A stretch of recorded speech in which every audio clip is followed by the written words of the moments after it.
This is Change Your Mindset Podcast, the podcast that helps change your life by helping change the mindset of the 99% into the 1% mindset. Here's your host, Adrian Gomez. Welcome to Change Your Mindset Podcast. I'm your host, Adrian Gomez. CBDC, Central Bank Digital Currency.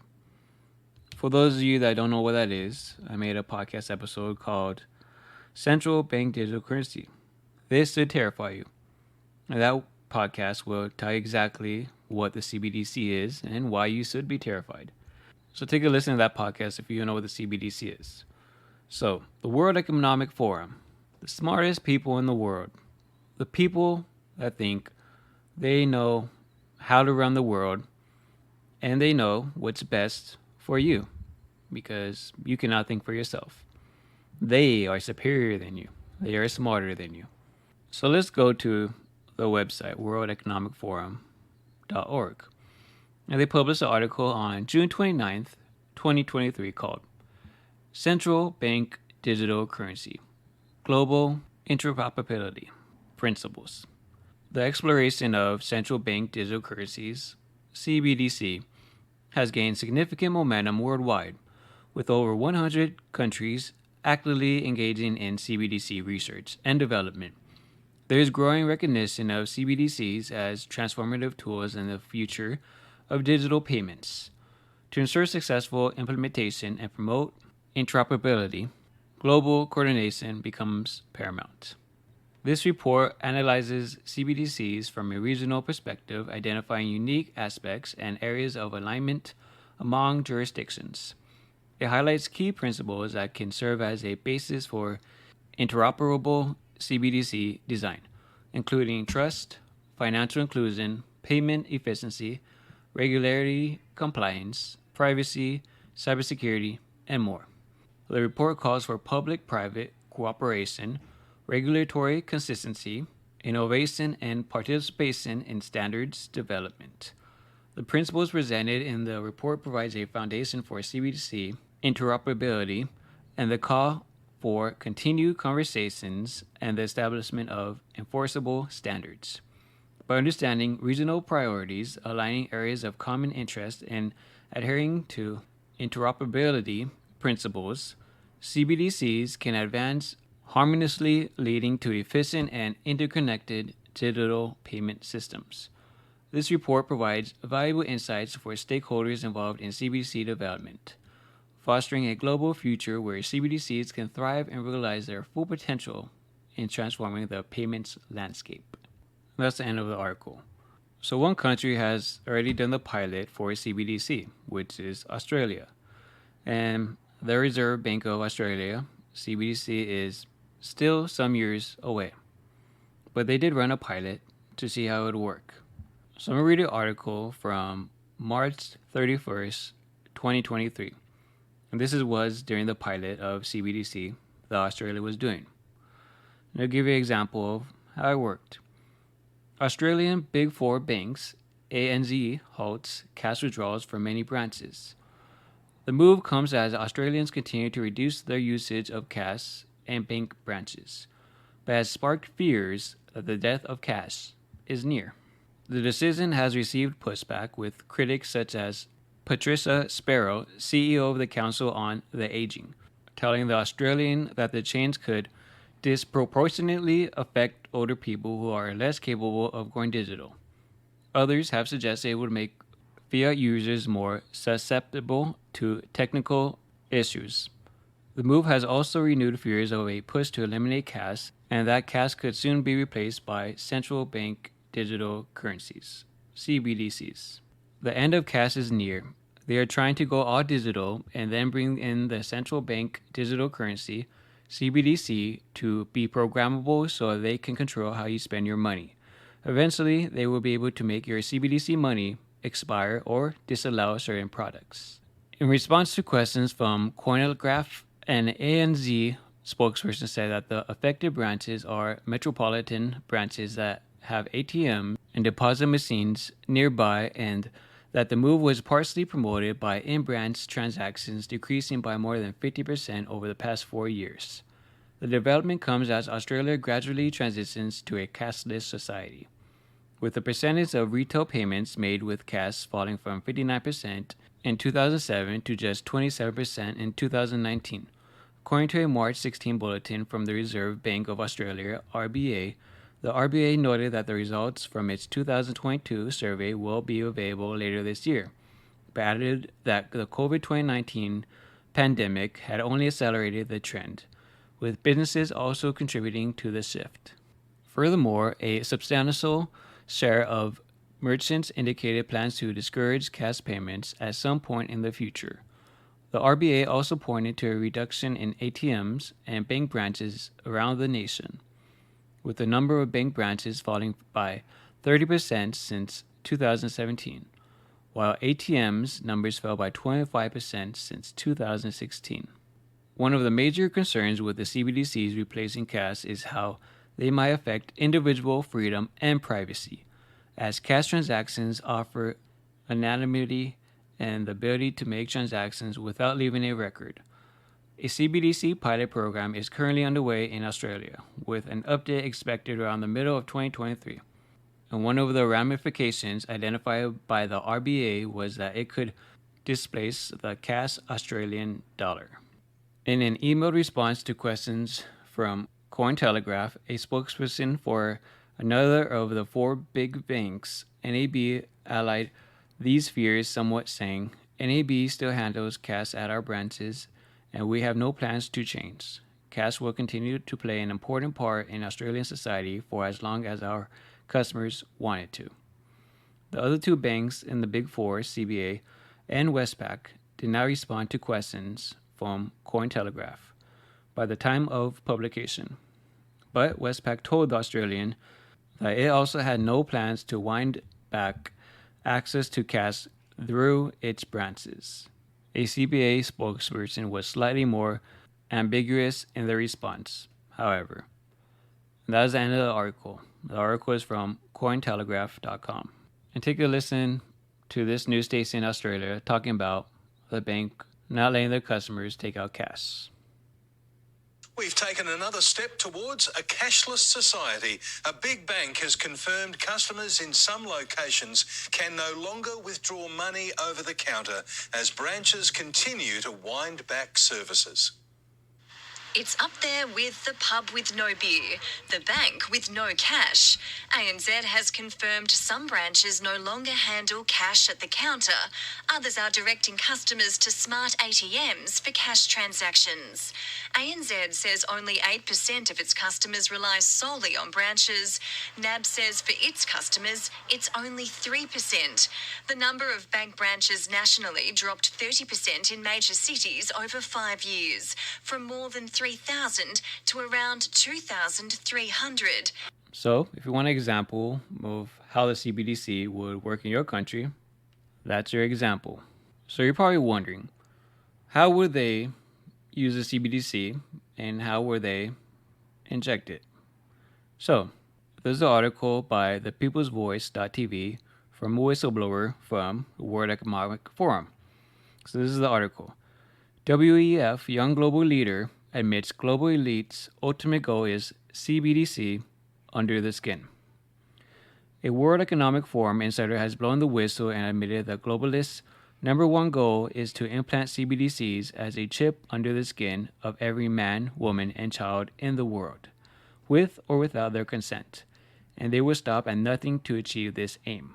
According to Professor Richard Werner, the globalist elite have been carefully planning this attack on humanity for decades, and they are now preparing to drop a cluster munition in the heart of civil society to soften people up so they will accept the chip. If anybody is qualified to talk about the evil agenda of the global elites, it's Richard Werner. As a rising economist and WEF young global leader in the early 2000s, he was personally groomed by Klaus Schwab for a key role in the WEF. The future was bright for Werner, who, as a young global leader, had access to Klaus Schwab's contact list, including all the key strategic partners and stakeholders that Schwab likes to boast about. Werner worked with the Japanese government and invented quantitative easing. He published books that were picked up by major publishers and became bestsellers, much like Noah Yuval Harari in recent years. Life for Werner on the WF gravy train was easy. Life was good. But then his conscience got in the way and he decided he could not continue working for the most evil people in the world and plotting the downfall of humanity. Since parting ways with the WEF and finding himself banned from Davos, every major institution in the world has declared him persona non grata. Cambridge University, one of the leading educational institutes in the world, offered him a job, only to retract it when they discovered he was a Christian who believes big banks are a cancer on society. You might want to listen to what he has to say. According to Werner, the global elite understand there is a hurdle to getting people to implant the chip under their skin, so they are planning a series of disruptions and crises to prepare humanity to accept a universal basic income, also known as globalized communism, in which the chip will be necessary to receive your monthly stipend. As Werner points out, the microchips are already here and being accepted by the globalist elites' most brainwashed victims, and mainstream media has begun the push for mass adoption. The next step in the elite's plan for mass adoption and total control involves the creation of another global disaster. According to Werner, the moral from dealing with these dangerous nightmare people is a simple one. Don't let them implement their agenda. Don't let it happen. It depends on you. The global elite are determined to take authoritarianism to a whole new level, far surpassing anything attempted in Mao's China or Stalin's Russia. The general manager of the Bank of International Settlements, known as the Central Bank of Central Banks, issued a disturbing warning about the future of the financial surveillance state and its plans for a cashless society. According to Augustin Carstens, central banks will soon have absolute control of everyone's money and the technology to enforce that. According to Werner, we shouldn't be thinking of CBDCs as a currency at all. You have to think of CBDCs as a control system or a permit system, not a currency, Professor Werner explained.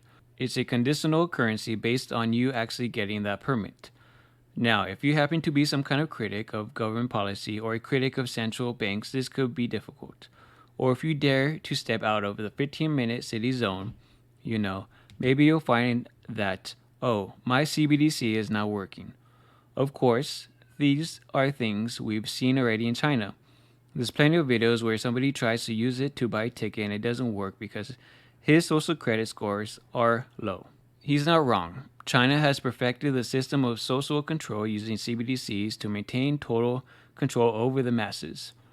World Economic Forum founder Klaus Schwab has admitted that China is the model for WEF policies, so it is interesting to see that the Chinese government roll out plans that mirror his own dream of impoverishing the masses and eliminating private ownership. The promise that you will own nothing and be happy was not a joke. And that is the end of the article. So you may be thinking, a chip under your skin? That sounds crazy. That sounds absurd. I don't blame you. What if I told you there's a country that started this a couple years ago? Sweden. So take a listen to this video of people in Sweden getting the chip into their hand. Hannah's getting an electronic chip implanted into her hand. She believes one day we'll all be chipped like her. So congratulations, Hannah. Thank you. You've been chipped. Yes, I have. How does it feel? It feels good. I'm excited to see what I'll be able to do now. Can I touch it? Yeah, you can feel it there. I feel like this is the future. It's the next big thing that's going to happen. There you have it. It's already happening. And here's a small clip of the whistleblower from the WEF, Richard Werner, talking about the chip. Literally delayed their agenda because I think it's so important to them. They've been very careful about the timing, and let's wait a little longer, let's wait a little longer, let's have this crisis first, let's have COVID first, soften them up. But they've delayed because the technology was already ready around 2015 to roll out. And what people don't mention is, what do these CBDCs actually look like? At the moment, there's a bit of talk about this being phone-based apps. And yes, that is the initial phase. But what was already ready around 2015 is the ultimate goal. What they really want, apparently, I was told by a central banker, is, CBDCs looks like a small grain of rice that they want to put under your skin, which is, in my view, a violation of human dignity. And they realize there is a hurdle. So to get people to accept this, there will be, why suddenly are the billionaires saying, let's have universal basic income? Because the story is going to be, now we've created this vast unemployment and disruption and crises. Well, we need universal basic income. You will get 2,000 euros into your account every month. But of course, to run this efficiently, we need to use the latest technology. So, you need the CBDC chip implant. But how many people will say, okay, fine, 2,000 pounds, 2,000 euros, a surprising proportion, shockingly, obviously, to me or yourself, but we've seen years ago in Sweden, there has been a substantial small minority take-up of what's currently much larger. It's kind of like a little cylinder in stainless steel, I guess, maybe it's titanium or something, and they are doing it because they just want to. They want to be early adopters of this nonsense. So if anyone's listening and that sounds fanciful or conspiracy theorish, the fact is in Sweden they are taking it up and in other places, and that's not coming out of nowhere. That's not just some local tech firm makes this. It's part of the early adoption kind of tendrils coming out from the mothership. So yeah, interesting times ahead. But now, as you say, Richard, now is the chance for awareness, wider awareness, and the time to start taking action in any way you can. Exactly. And that's it with his little interview. So one of the scary things that's already happening that businesses and corporations are starting is putting the chip into your hand before you can purchase food at their business. Or let's say they have a vending machine, water machine, whatever it is. They're telling you put the chip in to get the food, or to use it as your ID, or to even open doors. So here's a clip of that already happening. Elias Brotberger goes to work. He doesn't need ID. And he doesn't need money. In fact, much of what he needs to get through the day is hidden right there, just below the surface, in his hand. You like to touch it? Yeah. Yeah? Oh, weird. Yeah, it's like a grain of rice. Yeah, a grain of rice. Embedded in his hand is a microchip that serves as his keys, his ID, and his wallet. Yeah, it's all in chip, so I use it to get around the building. Buy snacks. Yeah, exactly. Let's buy some snacks. So I can't open it. No. Okay. So what I need to do is I need to first blip my chip, and it will log me in, and from there I get access to the fridge. Popular TV shows like Black Mirror have imagined chips as part of a dystopian future. Install ingrain procedure with local anesthetic, and you're good to go. In Sweden, the microchips are already here. The microchip implants use the same technology that's in contactless credit cards. Which have made cash pretty much obsolete in Sweden. No cash. At this tech fair, a chipping event for those on the cutting edge, merging their hands with this new technology. I thought it would be fun, right? The process is simple and swift. A pinch of the skin, and in a matter of seconds, the chip is inserted. The transformation is complete. As for the pain, I barely felt it. but even in this nation of early adopters, not everyone is racing to get chipped. Feel less human. I will feel like a robot. I think, it's so much more data can go into this, when it's in your body. There's no central registry tracking how many people are chipped, but biohacker Hannes Wellblood estimates between 5 and 10,000. In the future, do you think everyone is going to be chipped? I think it will be voluntary, but I am certainly convinced that millions of people will find it very, very valuable to have a smart device under their skin. Human microchipping may be our future, but in Sweden, it's already reality. We talk a lot about China and how communism controls the people and they don't have freedom. And some people in America hate this country, which is sad because as a country, you have your freedom, you can do whatever you want. In China, they control you. They tell you what you can and cannot do. You have no rights, you have no freedom. And here's a video of how it works in China. And if you want to keep your freedom in America, this is what you have to fight for. Score brings benefits, but people with low scores lose rights. The cinema names and shames people considered untrustworthy, plastering their details, even their addresses, across big screens. It's a matter of principle. Those people have to be condemned. Those people aren't honest, so they have to pay the price. It's only right to pay your debts. You have to blacklist those that don't. The Supreme Court has created a blacklist for so-called bad citizens, those whose ratings have dropped to zero. On it are companies, but also 23 million people to date. Among them is this journalist Liu Hu. He got a little too close to uncovering corruption among high-profile party members. After being sued for defamation by the subject of a story he'd written, he was blacklisted. He only realized when he tried to buy a train ticket and was told he was banned from traveling. That tells me I'm still on the blacklist. Punished because he's been branded untrustworthy by the state. Once you're blacklisted, you can no longer get a bank loan, start a business, buy an apartment, or even send your children to a private school. This is what they want. This is what the World Economic Forum want. And they admire China, like I said. Klaus Schwab wants this. He wants the world to be exactly like how China has it. You have no freedom. You have no rights. You are controlled. And there's a video of him actually saying he respects how China is running the country. Here's the video.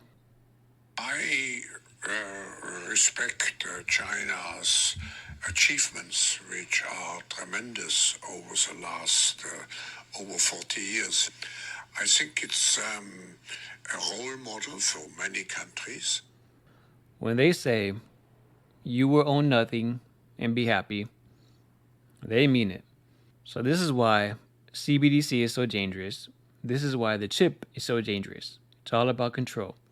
If you like your freedom, if you like to do whatever you want, you have to be aware of this, and people need to pass a message, and people need to start waking up and realize what's really going on. Otherwise, your freedom as you know it will be gone. And the last thing I'm going to leave you with is, there's actually a book that was created thousands of years ago that predicted something like this. It's called the Bible. And I'm going to read you Revelations chapter 13, 15, 16, 17, 18. So, 15. And he had power to give life until the image of the beast, that the image of the beast should both speak and cause that as many as would not worship the image of the beast should be killed. 16. And he causeth all, both small and great, rich and poor, free and bond, to receive a mark in their right hand or in their foreheads. 17. And that no man might buy or sell, save he that had the mark, or the name of the beast, or the number of his name. 18. Here is wisdom. Let him that hath understanding count the number of the beast, for it is the number of a man, and his number is 666. Whether you are religious or not, it is very interesting that thousands of years they predicted something like this. And the CBDC and the chip is pretty much what we're talking about. Whether this is the mark of the beast or not, this is very interesting, the comparison. If you don't have the chip, if you don't have it in your hand, you won't be able to eat, buy anything, sell things, and you will be controlled. And that's pretty much what it says in the Bible, in the Revelations, which is pretty scary in my opinion. But who knows, maybe it is, maybe it isn't. But the comparison is so similar that you cannot deny. But that's going to be it for this podcast. Like I said, hopefully people are learning, people are educating themselves, and realize there's more things happening in this world than you actually know. The world isn't all butterflies and rainbows. Unfortunately, this world, if you wake up and realize what's really going on, there's a lot of evil and corruption going on, and we're living in scary times. But the more you educate yourself, the more you change your mindset, the more you wake up, the better off you will be. because you'll not hear this on mainstream media because they don't want you to know any of this. They don't even want the best for you. They just tell you, watch the Kardashians, watch sports, go watch whatever stuff that's irrelevant, that's not even going to change your life. People are just, unfortunately, brainwashed. And that's why I say, you need to change your mindset. But that's going to be it for this podcast. Hopefully you guys learned something and realize what's going on. And thank you, Patreon member Blade262, for being a Patreon member and supporting the podcast. If you'd like to support the podcast to be a Patreon member, the link is always in the description below. Please subscribe, leave good comments if you guys learned something, and share with others because it does help the podcast grow, and hopefully we can help others realize what's going on and for people to be better off and be better versions of themselves. Because now more than ever, people really need it. So thank you guys again. I wish you the best. Be safe. Take care of yourself. And as always, change your mindset to change your life. Take care. Bye-bye. Thank you for listening to Change Your Mindset podcast. Be sure to tune in every week for a new episode. As always, change your mindset to change your life.